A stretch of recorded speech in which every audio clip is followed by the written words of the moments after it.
Welcome to Shotgun Passion with Travis Mears. I'm Travis, and today we're going to be looking at target setting from the setter's perspective and from the shooter's perspective, and teach you why it's important to know how to do both.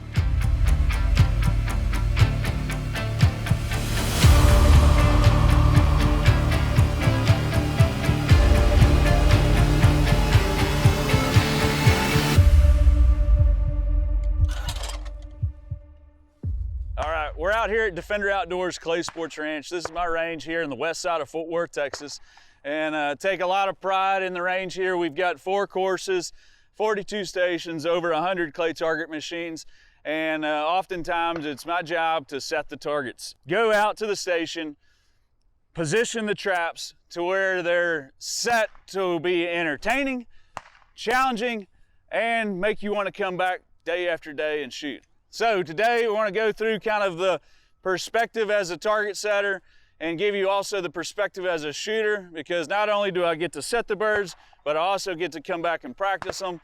And so kind of giving you both sides of the story.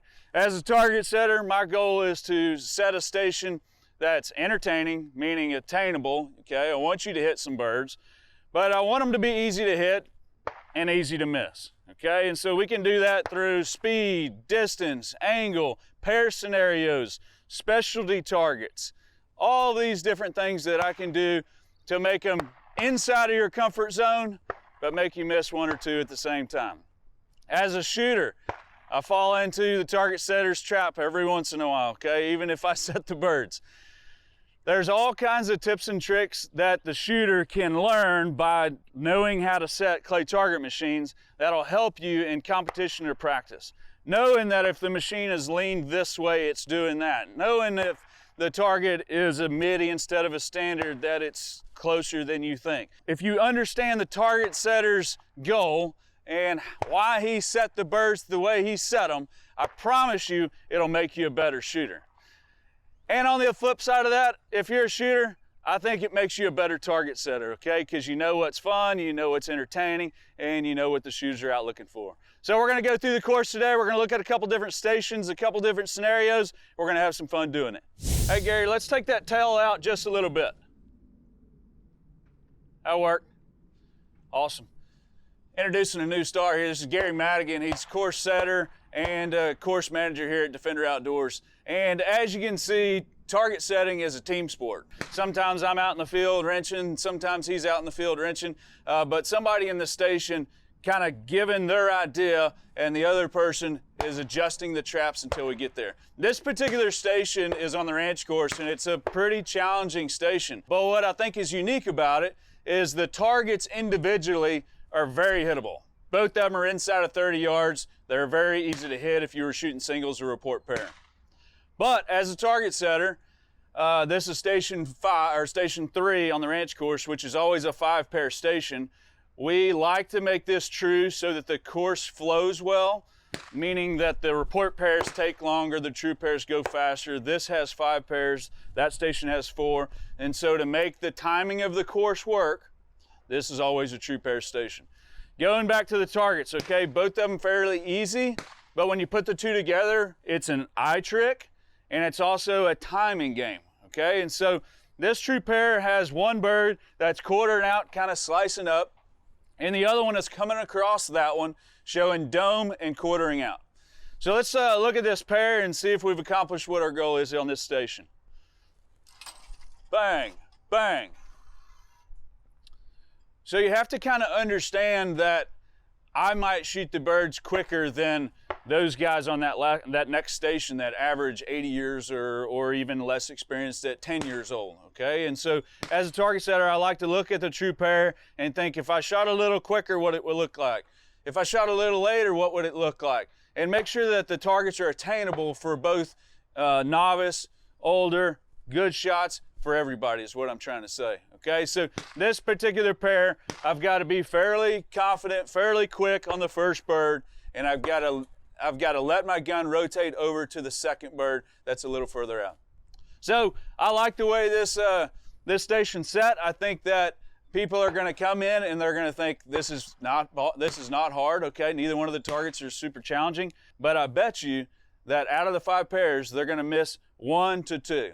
So as we set the course, we kind of keep track. Gary and I, we always bounce ideas off of each other of what do you think they'll shoot on this station? What do you think they'll shoot on that station? And usually we're pretty accurate at the end of the day. But I think this station's gonna get them for 1 to 2 birds, okay? Not because it's hard, but because it's tricky. Here we go. So oftentimes after we set a course, we'll go through and shoot them a few times to make sure that the birds are hittable and make sure that we attained all the goals that we had when we were going to set the birds. I've got my Caesar Greeny Invictus 3 target setting tool here.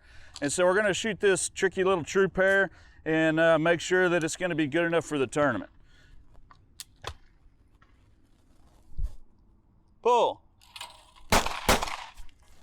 Okay, so I smashed the first pair and it played out the way I kind of thought it would. But I also understand that I shoot quicker than most of the other people, whether it's because of experience or my eyes or whatever.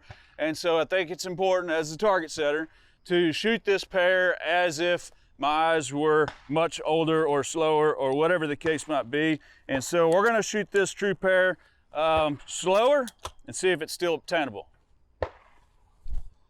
Pull.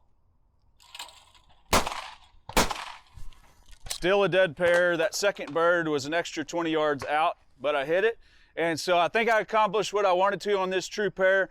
The birds are hittable, but I think they're very missable too. It's kind of a perfect pair. When you're setting targets, it's not just getting in the station and coming up with all these great ideas. You actually have to physically go set them. And so Gary and myself, we work together very well. He knows what I think, I know what he thinks, and so we team up a lot here at the ranch when we're setting courses. And so typically what that looks like, we'll both get in the station, we'll kind of talk about the scenario. Okay, what's the terrain doing? What are the trees doing? Where do we want the targets to be? Talk about the scenario, but then one of us will go out into the field and physically take the trap, which, oh, by the way, full of targets and batteries. This thing is extremely heavy, right? Oh, yes. All right, so by the end of the day, you get your workout in, but we got to physically take the trap to where we want it and then set it to do what we want, okay? Because having the idea is one thing, getting the machine to throw what you want is a different thing. So Gary, let's show them how we're gonna set this trap. Can you go ahead and make it safe? So we made it safe by disarming the trap. This is a Mech 300. We've got a ton of these. They're great traps. One of my favorite parts about this trap is it's extremely easy to manipulate. And so if Gary was in the station and he said, Travis, we want that target to go right about treetop and hook at the end. To me, that would mean I gotta lean the trap back a little bit. So right in here, we got a rising target. Now I need it to hook to the left so it crosses the field. So we're gonna take this trap, make the adjustment on the front end, leaning it over. So what happens is this target's gonna come out, it's gonna show itself to the shooter in the station over here, and when it dies off on speed, it's gonna hook to the left. Okay, and so between the two of us communicating, we can manipulate this machine with big moves or small moves. Sometimes it's the smallest adjustments that make the biggest differences. Most definitely. So Gary and I work very well with this, and if you're getting into target setting or interested in it, I would say getting a good teammate is probably the best thing you could do. Other than manipulating the trap with the height and with the lean, we also have got the spring, and so hey Gary, we need another inch of spring on that, meaning we want the target to be faster. He's got an impact gun there,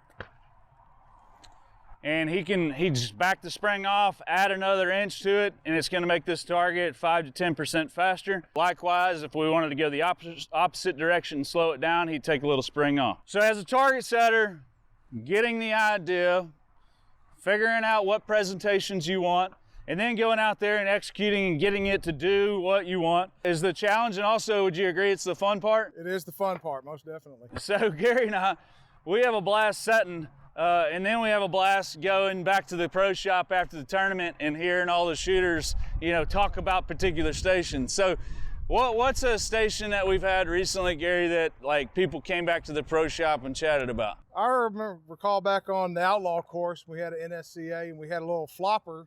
It was just real soft. It was out there about 35, 40 yards, and it just flopped right up. It just went up and just had a little bit of a left lean on it. And at 40, 45 yards, it was a pretty difficult shot. So I distinctly remember that target, and it was one of those targets where, and going back to kind of what we were talking about earlier about having a presentation that's easy to hit but easy to miss, that one was like the definition of it, because when you push the button on your show pair, you're like, no problem, got this. And then you go in there and miss it 2 or 3 times, okay? So in my opinion, that's where the target setter did a good job, because he set a bird that challenged them but wasn't impossible, but they made a bad plan and they missed it. So on the shooter side of this, what I would encourage you to do is maybe get the opportunity to set a trap once, because once you understand that when a trap is leaning back and leaning this direction, guess what? What's it gonna do? It's gonna go up and it's gonna hook left. But being in the station and looking over and seeing your machines and understanding what they're gonna do before you ever get your show pair is probably one of the most valuable things you can learn. The only thing you don't know at that point, you know the angle, you know the distance, you know everything. What you don't know is the speed. Yep. So that's what your show pair's for. Get your show pair, see what the bird's doing, build your plan, and execute. It's the give and take between the target setter and the shooter. A good target setter is gonna give a bunch and take a few. A good shooter's gonna take a bunch and just give a few, right? Right, that's right. Okay, well, this is how you set a bird. We're gonna go over here to the station and see if we can't look at it from a shooter's perspective. So on a sporting clays course, the most commonly used pair is called a report pair. A report pair is where the target is thrown when the shooter says pull, and when they fire at the first target, the second target is thrown, okay? The second target's thrown on the report of the shotgun. So as a shooter, okay, we see a lot of report pairs. As a target setter, we set a bunch. So Gary, what is the advantage to setting a report pair? Why is a report pair so common? Gives it a whole lot of different aspect on each target. You can shoot, throw one that's a little bit closer, throw one that's a little bit further away. Right. Yeah, so we can throw at various distances, but we can also throw at various speeds. One thing that you and I like to do is set targets that maybe put the shooter out of position, meaning that we'll have a break point on the right side of the field and a break point on the left side of the field.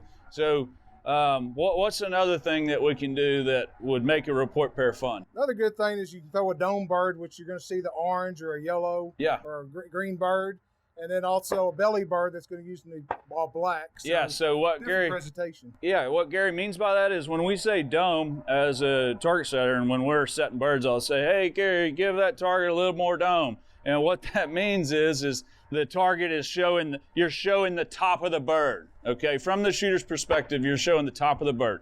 And a belly would be the opposite, being the belly bird. And to your point, the birds react differently when they're thrown dome or belly. For example, I love to shoot, I love to shoot, but I also love to set belly birds. I think a belly bird flies really well. It tends to bank and drive out and up, okay? Where a dome target, Gary's guilty of throwing a lot of dome targets. A dome target will come out and then it'll fade and roll back in. Okay, and so 2 completely different targets, and oftentimes we throw a lot of orange dome targets. If it's thrown dome, what color do you see? See orange. Orange. When you throw belly, you see black. And so depending on what your background is, that also might determine what kind of target we're going to set. But moral of the story is a report pair is super common.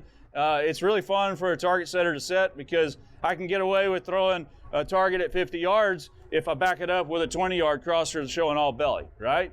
Okay, so challenge you on one, give you the other. I can also get away with, maybe throwing one that's smoking fast and one that's slow, right? And so different from a true pair where all the timing has to be right. But that's enough talking about the report pair. It's a fun way to shoot, it's a fun way to set, and we're gonna shoot a couple now. Okay, so we're out here on the Lone Star course, this is Station 1. And we've got a report pair, similar to what we were described. The target setter here, being me and Gary, have set the shooter up with a close belly bird that's kind of rolling up high with a further belly bird that's out there at about twice the distance. And so in this scenario, a report pair is not overly challenged, but like I like to say, Gary, easy to hit, easy to miss. Easy to miss. Okay, all right, you missed that one. All right, here we go. Let's shoot a few. Pull.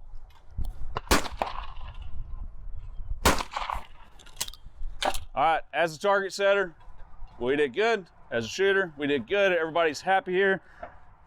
I bet in a tournament scenario, they'd get challenged on the next station. I think so. We don't give many away, do we? Not too many. All right, that's your report pair. Moral of the story, the purpose of the video is to give the target setter's perspective, to give the shooter's perspective, and show how the two come together. I honestly believe that if you're a shooter, it would benefit you to set a few targets. I think as a target setter, it would benefit you to shoot a few. Would you agree? For sure. And that's, Gary, we do both here, and it's fun because you get to see all aspects. But a few things that I'd like to cover on the target setting aspect. There's things that we have to consider as far as safety goes. So Gary, as far as safety goes, what are a few things that we look at? One of the first things we want to look at the day of the event, we want to think about which way the wind's going to blow, because if we set a target that with a south wind and the next day we have a north wind, we're going to be in a world of trouble. That bird's really going to be blowing down. So this is something that Gary and I get challenged on often, because here at Defender Outdoors Clay Sports Ranch, in the spring and in the fall, we have incredible inconsistency in the winds. Our typical wind is like a 10 to 15 out of the southwest, but the two of us are literally texting each other at 6 o'clock in the morning about what the wind's gonna be 2 days from now, 3 days from now, a week from now, because we're trying to prepare ourselves for how we're gonna set the course. And so things like wind are important. Also, as far as safety goes, figuring out where your shot fall zones are. We've got 4 courses here, and so I can't set a target here on Station 1 Lone Star on that side of the field. And I know where my boundary is, and I have to set everything to the right of that so that we don't range shot over on Cowtown course. And so knowing where the shot fall zone is and understanding some of those aspects. But outside of that, Gary, setting targets is pretty fun, right? It's a lot of fun. A lot of fun. It's fun. It's a lot of work. Okay, the traps are heavy. It's always hot or cold, yeah. And who's to blame when the shooter misses? It's always our fault. It's our fault every time. Okay, it's our fault. But that's why we try to provide an entertaining course that challenges you but doesn't just kill you. From the shooter's perspective, I've been shooting at a high level for a long time. And I can promise you that once I started setting traps, it helped me, because now when I go on the course, other than the spring, I don't really even need a show pair. If I can see the machine, I can tell you exactly what it's going to do. That's right. Based on the way it's leaning. Oh, by the way, there's one thing that a lot of people don't know, and I teach this in all my lessons, is by looking at the box of clays, it tells you a lot about what kind of targets you're going to get. For example, right here next to us, we've got a standard. Guess what's on the bottom left corner of a standard box? A pheasant. How big is a pheasant? It's pretty big. Pretty good size. What's on a midi box? It's gonna be a quail. Quail. Quail is smaller than a pheasant. Midi is 90 millimeters, smaller than a standard. On the 70s, the box is shorter, okay? It's shorter and squattier both ways, okay? They didn't have a hummingbird to put on that box, okay? But it's a smaller box. Batu boxes, they're real short. Yep. Okay, rabbit boxes, guess what? They've got a little cottontail rabbit on the bottom left corner. So these are all things that I learned by moving traps around and setting traps that have helped me as a shooter. I can look at a trap 50 yards away and say, all right, guys, we got 2 standards coming right now. It's not a cat and mouse. It's not a fight. The shooters aren't against the target setter. The target setters are for sure not against the shooter, but it's a cool challenge to go out there and shoot a good score on a great course. And likewise, there's nothing more gratifying for Gary and I when we get off of a tournament day and we've got 100 people come up to us at lunch saying, man, that course was awesome, but that Station 6 with that green flopper out there, I'm gonna be back on Wednesday to shoot that thing again. Isn't that fun? Every time. Yeah, it's fun, and there's always a bird or two, and sometimes it's not the bird we think it's gonna be, that people really enjoy, but are challenged, and they wanna come back and try it.